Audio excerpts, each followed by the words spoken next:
Los políticos llegan tarde a las reuniones. Se perdió la puntualidad. Y la puntualidad no es una cosa de nuestras personas mayores. No, la puntualidad es cumplir la palabra. Pero lo que vimos en la elección de Gustavo Petro a la presidencia es que los medios a él no le importaron tanto para llegar al fin, porque para él ese fin terminaba siendo un medio para lograr esas transformaciones. Juan Montoya, soy el candidato del gaitanismo, levantamos las banderas, los principios y los compromisos gaitanistas. Estamos trabajando por el legado de Jorge Eliezer Gaitán, por lo que él luchó, no tanto haciendo un culto a la personalidad, sino identificando, entendiendo, como hemos venido estudiando a Jorge Eliezer Gaitán, para sacar adelante esos principios que llamamos gaitanistas y sacarlos adelante en la gestión pública.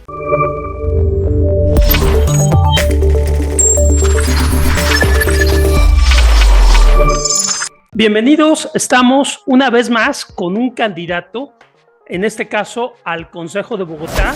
Es un muy buen amigo, alguien que aprecio demasiado, ha vivido cosas muy intensas en los últimos tiempos y ha sido una persona que, por el cariño y por el respeto que nos tenemos, yo creo muchísimo en él. Juan Montoya, ¿cómo estás? Hola a todos y todas. Bueno, muy bien. Juan Montoya es mi nombre, como tú dices, candidato al Consejo de Bogotá. Hago parte del movimiento del partido político Fuerza Ciudadana, soy el número 10 y pues bueno, muy bien. Viviendo intensamente esta etapa de campaña política, que es bien particular, bien peculiar, donde se viven momentos complejos, momentos de alegría, pero bueno, viviéndolo intensamente, que es lo importante. Entremos directamente en materia. ¿Cuáles son los principales plataformas y prioridades de tu campaña para el cargo de concejal en Bogotá? ¿Qué cambios o mejoras específicas esperas lograr si eres elegido en algún momento dado? Gabriel, mire, lo importante y que me parece que es fundamental es que se entienda que el Consejo de Bogotá es la máxima autoridad de la ciudad. Es la máxima autoridad político-administrativa de la ciudad de Bogotá, una ciudad con más de 10 millones de habitantes, una ciudad que es la capital de Colombia, una ciudad que encierra unas complejidades gigantescas, no solo por el número de personas, sino por las problemáticas que se generan y que se viven en el día a día. Al ser la máxima autoridad político-administrativa de Bogotá, está por encima del alcalde o de la alcaldesa. Y hay algo muy particular, y es que las personas en la ciudad de Bogotá que están en condición, que tienen la edad de votar, casi no votan por un candidato o por una candidata al Consejo de Bogotá. Es decir, pese a que el Consejo de Bogotá está por encima de la alcaldía, son menos las personas que votan por el Consejo que las que votan por la alcaldía. Eso es lo primero que me llama mucho la atención. Lo segundo es que el Consejo de Bogotá tiene una serie de funciones, pero hay dos que son fundamentales. La primera, que a mi juicio es la más importante y por la cual toda persona que busca llegar al Consejo de Bogotá es en lo principal que debe trabajar, es en el control político. Si estoy por encima del alcalde, debo controlar al alcalde, pero eso poco se entiende. Y la segunda función, que también es muy importante, es crear acuerdos de ciudad, son crear normas de ciudad y en ese sentido trabajar en políticas públicas de largo alcance, de largo aliento, que comprometan a todos los gobiernos de turno en 8 años, en 12 años, en 20 años, dependiendo de la naturaleza de cada una de estas políticas públicas. Ahora bien, sobre las plataformas o las propuestas que nosotros tenemos. Nosotros consolidamos 10 compromisos para la ciudad de Bogotá, pues estamos jugando con el número 10, somos el número 10 de la lista de Fuerza Ciudadana, pero nosotros lo marcamos en esos 10 compromisos, en unos objetivos y en 2 propuestas que son fundamentales. Entonces, la primera propuesta que nosotros estamos trabajando es construir las propuestas con las comunidades, construir las propuestas con las organizaciones sociales, con los ciudadanos y las ciudadanas, porque en el corazoncito nosotros tenemos algo que se llama participación ciudadana. Precisamente esa era una de mis preguntas que yo tenía. ¿Cómo planeas fomentar la participación ciudadana en la toma de decisiones locales y qué medidas tomarás para escuchar las preocupaciones de los residentes de Bogotá? La primera propuesta fundamental es construir entonces las propuestas, digamos paradójicamente, con las ciudadanías, con las comunidades, con las organizaciones sociales. En Bogotá hay una cantidad, hay una infinidad de organizaciones sociales, de agrupaciones, de personas que se congregan en torno a unas problemáticas o en torno a unas propuestas para solucionar dichas problemáticas, pero poco se tienen en cuenta, poco se escuchan. Entonces, esa principal propuesta que nosotros tenemos es construir las propuestas con ellos, porque desde el Consejo de Bogotá vamos a estimular totalmente la participación ciudadana para formular las políticas públicas. Siempre se construyen las políticas públicas de espaldas de la ciudad, de espaldas de las comunidades, de espaldas de las organizaciones. Entonces, desde el Consejo de Bogotá vamos a abrir los espacios, vamos a abrir el Consejo de Bogotá para que estas personas puedan tener un lugar donde se informen, donde se formen y donde propongan diferentes tipos de acciones. Esa es la principal propuesta, construir las propuestas con las organizaciones. La segunda, que para nosotros también es muy importante, es abrir el Consejo de Bogotá, como lo estaba mencionando hace un momento, pero desde un punto de vista de implementar mecanismos e instrumentos de democracia directa. Democracia directa, un concepto que lleva siglos, pero que muy poco se conoce. Porque el sistema occidental, las naciones, de todas las sociedades del mundo, están fundamentadas principalmente en un sistema que se fundamenta en la representación. Que nosotros los ciudadanos, las ciudadanas de la mayoría de los países del mundo, elegimos a quienes nos representan. Pero la pregunta y la reflexión que yo creo que nos hacemos casi que a diario, todos los ciudadanos y las ciudadanas, ¿estos representantes nos representan? ¿Realmente ellos están allá representando los intereses de las comunidades y de los ciudadanos y de las ciudadanas? Yo me atrevo a decir que no. Ellos no nos representan a nosotros, por lo menos en el caso de Colombia, lo que estamos viendo es que ellos representan de manera directa es a sus financiadores, a las personas que los financian a ellos. Hay unos intereses particulares que se definen, por supuesto, en los espacios y en los escenarios de poder, donde estos representantes hablan por ellos. Entonces, esas son las dos principales propuestas. Tenemos 10 compromisos, si quieres ahorita los vamos abordando, pero sí quiero mencionar unos objetivos que tenemos muy importantes en nuestro ejercicio político que arranca en la campaña. Nosotros entendemos la campaña como un ejercicio político y nosotros queremos resignificar la política. Y para resignificar la política se necesita información.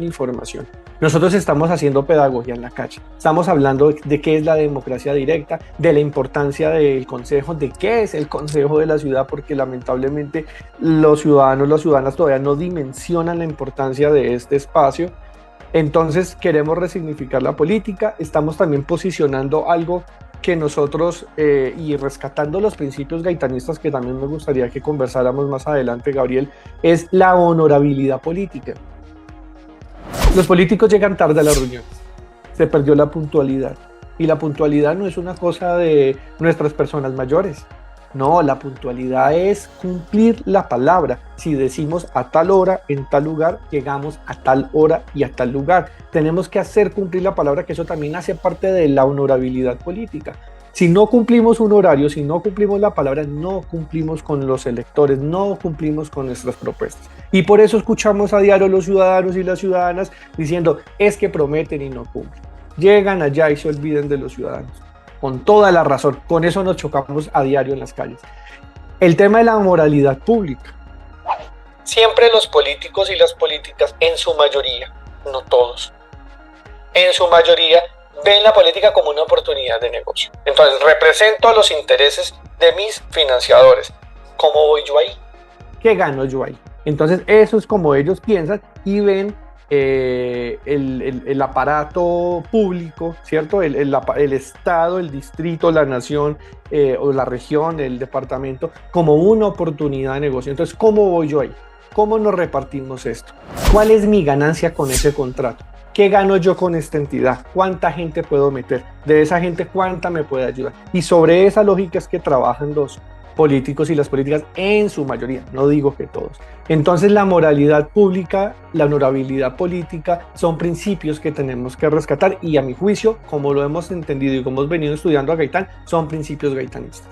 Juan, es paradójico que menciones mucho de estos temas, no porque no crea en lo que tú estás diciendo, por el contrario, perfectamente bien entendible lo que tú estás diciendo, pero más en este momento cuando vemos a un Gustavo Petro que llega tarde a algunas reuniones y de una otra forma cuando se está iniciando al hijo de Gustavo Petro por un tema de enriquecimiento ilícito.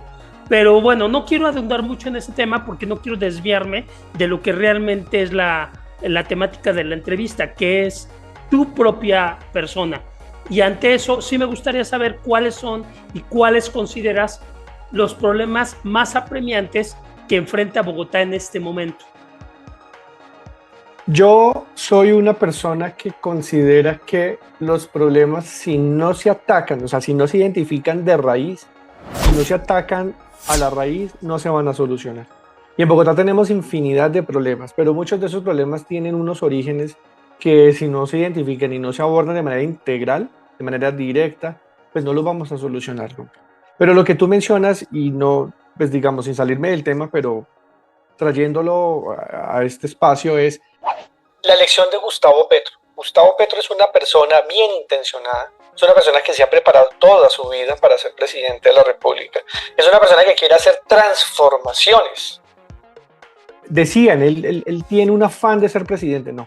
Él tenía un afán de hacer transformaciones, es una persona que quiere hacer cambios estructurales en el país, porque ser presidente, pues, en teoría es sencillo, ¿no? Es agradar a las élites, hablar bonito, garantizarles a las élites que usted les va a salvaguardar a ellos sus intereses y ellos te ponen en la presidencia o en el Senado, en una alcaldía, en una gobernación, en un consejo, etc.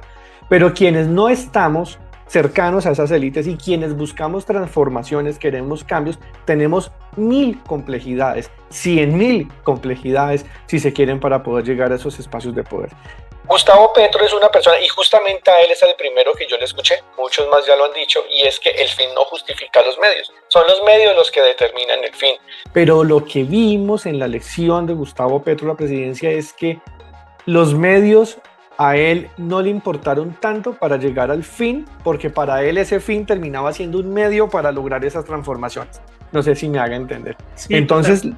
Lo que estamos viendo es que él, claro, hizo unas alianzas con unos políticos tradicionales, unos caciques regionales, que por algún interés, claramente no por amor a la patria, por algún interés lo apoyaron y ahora están buscando la manera de apropiarse de ese aparato estatal, de la torta burocrática para cometer algún tipo de corrupción. Yo no quiero mencionar unos nombres, pero lamentablemente Petro sí hizo alianzas con esas personas para llegar a la presidencia, porque para él el fin no era la presidencia, sino las transformaciones. Eso era todo parte del medio. Entonces, hay unas complejidades, pero tú mencionabas lo de que Petro es impuntual. Claro, es que la política tradicional, independiente de que sea de izquierda o que sea de derecha, hay unas malas prácticas y también hay una degradación en esas prácticas. Y la impuntualidad, no cumplir, hacer una cosa y decir una cosa y hacer otra cosa, eso ya hace parte del pan de cada día. En nuestro país, en políticos de izquierda, en políticos de derecha, en políticos de centro, que ahorita están de moda.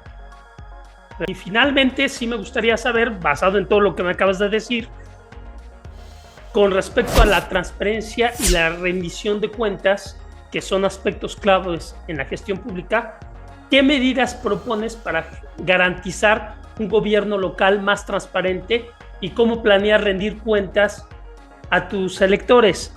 Esto prácticamente te lo pregunto por lo mismo que estás mencionando ahorita. Digo, no quiero ser impuntual, pero llego a gobernar y soy impuntual.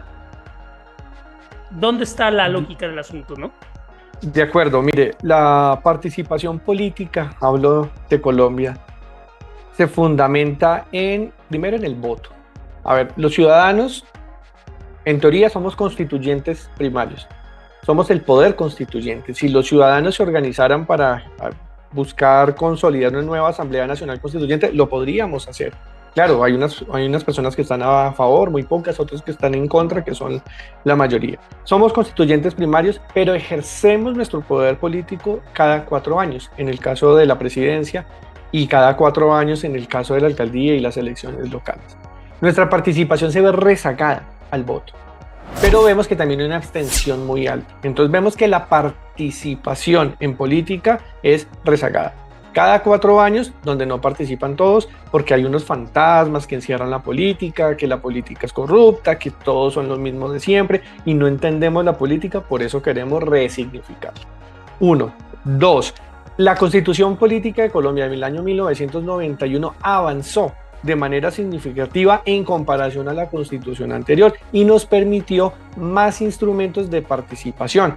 Entonces tenemos instrumentos, por ejemplo, como la acción popular, como la tutela, como el plebiscito, como el referendo, pero el uso está también muy limitado. Y la ley en los últimos, 20 años ha avanzado en temas de participación, pero desde un enfoque de transparencia, que es lo que tú mencionas, y de rendición de cuentas. Pero no es lo mismo que yo como ciudadano me informe de lo que está haciendo un político, que me puede inclusive mentir, echar carreta y yo no me voy a dar cuenta si me está mintiendo o no, a que me den a mí instrumentos y mecanismos para que yo participe de manera directa.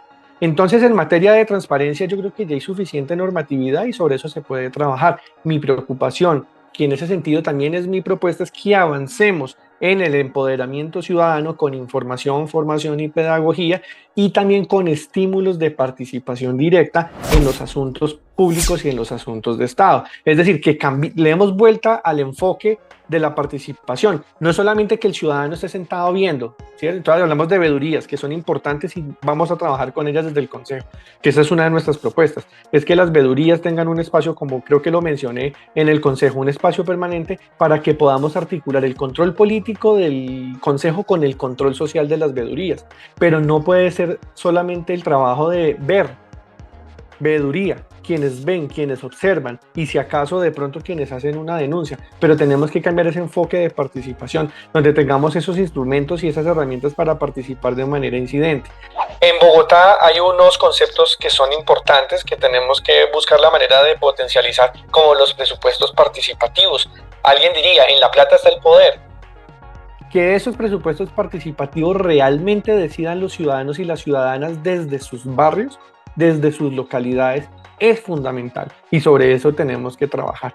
En Bogotá hay una política también integral de participación, pero está desactualizada, queremos modernizarla. Hay unos espacios consultivos donde las ciudadanías organizadas, por ejemplo los biciusuarios, tienen unos consejos de participación, son de carácter consultivo. Ellos pueden trabajar de la mano al nivel local con el alcalde local y a nivel distrital con el alcalde mayor.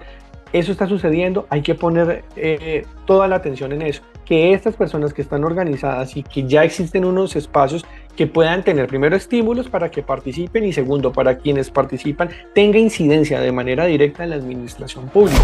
Entonces, ese sistema distrital de la participación queremos trabajarlo de manera significativa, pero Juan Montoya no es el superhéroe o el salvador que llega con las propuestas. Las estamos construyendo con ellos, con los ciudadanos, las ciudadanas.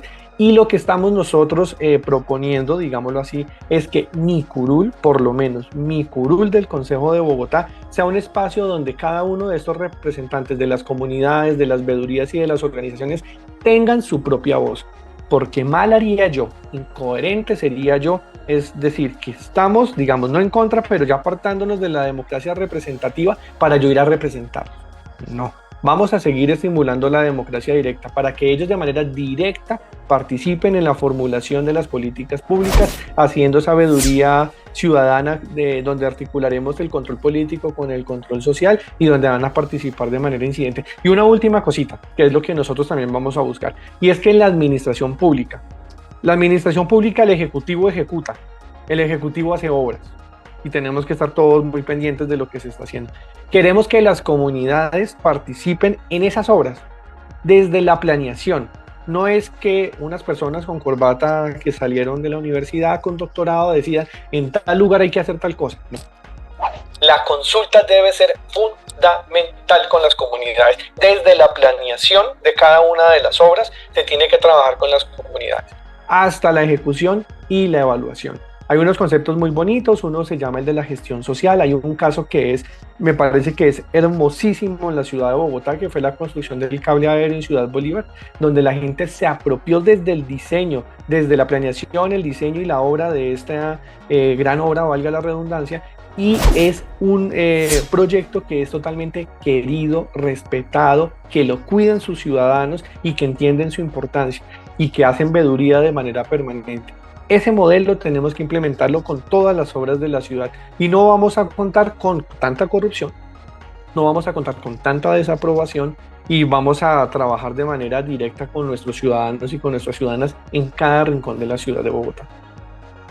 Me encanta todo lo que nos acabas de comentar, sobre todo porque te visualizo y te veo que estás utilizando muchos valores gaitanistas, que es algo, digo, muy, muy importante resaltar acá. Desde el tema, precisamente como lo puntualizaste, y perdón que me enfoque muchísimo en eso, pero el tema de la puntualidad. Digo, alguien a mí me enseñó estando en Colombia mucho de puntualidad, que es doña Gloria Gaitán, la hija de Jorge Eliezer Gaitán, y esto es algo importantísimo. Ojalá todo lo que estás mencionando, que lleva precisamente a los ciudadanos a ser parte del consejo y abrirles el consejo de una u otra forma, se dé. Te agradezco muchísimo por este espacio. Lamentablemente los tiempos en estas plataformas a veces son muy cortos, pero ojalá haya otra oportunidad. Te mando un fuerte abrazo. Bueno, Gabriel, muchísimas gracias por la invitación y pues nada, aquí estamos, vamos a trabajar fuertemente por la ciudad, lleguemos o no lleguemos, vamos a seguir haciendo pedagogía, vamos a seguir informándole a los ciudadanos y a las ciudadanas el poder que tienen para que se apropien de esos espacios, hagan veeduría, hagan control político y hagan control social. Ok, es el 10 en el tarjetón de Fuerza Ciudadana. Fuerza Ciudadana, perfecto. Finalmente, nada más, cortita la pregunta, la respuesta, perdón. ¿Bolívar o Gaitán? O Galán, perdón. No, vamos totalmente con Gustavo Bolívar. Es el candidato del gaitanismo. Juan Montoya, soy el candidato del gaitanismo. Levantamos las banderas, los principios y los compromisos gaitanistas. Vamos a trabajar por el Exploratorio Nacional, a sacarlo adelante, la Casa Museo, generar más espacios de memoria en la ciudad, a profundizar en la democracia y en esos espacios de participación directa como lo quería Jorge Eliezer Gaitán. Estamos trabajando por el legado de Jorge Eliezer Gaitán, por lo que él luchó, no tanto haciendo un culto a la personalidad, sino identificando, entendiendo, como hemos venido estudiando a Jorge Eliezer Gaitán, para sacar adelante esos principios que llamamos gaitanistas y sacarlos adelante en la gestión pública. Entonces, vamos con Gustavo Bolívar a la Alcaldía de Bogotá, Juan Montoya al Consejo de Bogotá. Muy bien, muchas gracias, te lo agradezco muchísimo. Listo, Gabriel, gracias. Hasta luego. Bye.